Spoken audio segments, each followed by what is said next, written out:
There's nothing that can quite get my blood pumping and interest peaked than the promise of a new twin-stick roguelike to put through the paces. Sometimes they'll trend more towards arcade action, and sometimes more simply towards making your life miserable, but in general they can be a lot of fun.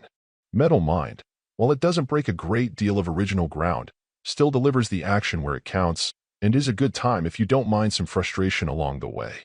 The hook here reminds me a bit of another robo-shooter from back in the earlier days called Neurovoider, with you playing as a robot who is able to pick up and change out some of its core components as you go through each run.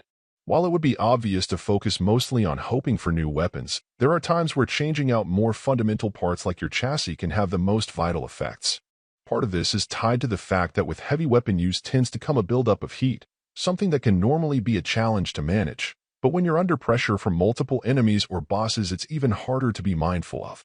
In those cases, some improved efficiency or ability to better deal with heat can mean the difference between overheated death and success, so keep that in mind. What may break some more casual shooting fans is that the challenge level here is generally pretty brutal, and the fact that collecting the proper currency to unlock some more permanent relief is tougher than usual. And that sting will tend to linger longer than most as well.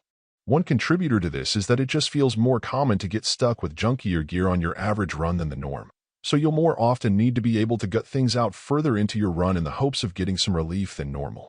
Another challenge is that on the whole, extra health and armor tend to be scarce, so you'll really need to put effort into playing a bit more defensively rather than going in guns blazing and hoping to get topped up later.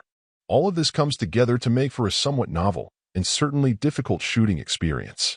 If you're a fan of the likes of Enter the Gungeon, there are some touches in the control and the design that will feel familiar, and that isn't a bad thing. In particular, the ability to warp around pretty easily as you explore is appreciated, as it's a great time saver. Just be sure to get as comfortable as you can and then prepare for some pain, because this robotic world is a tougher than usual nut to crack. Overall, my final score for the game ended up being a 7.9. And if you're interested in picking it up, it's currently available on the Switch eShop for $17.99. Thank you for taking the time to listen to this review. And if you'd like more information or ideas of indie games worth checking out on Switch, be sure to click on the link provided in the description. Until next time.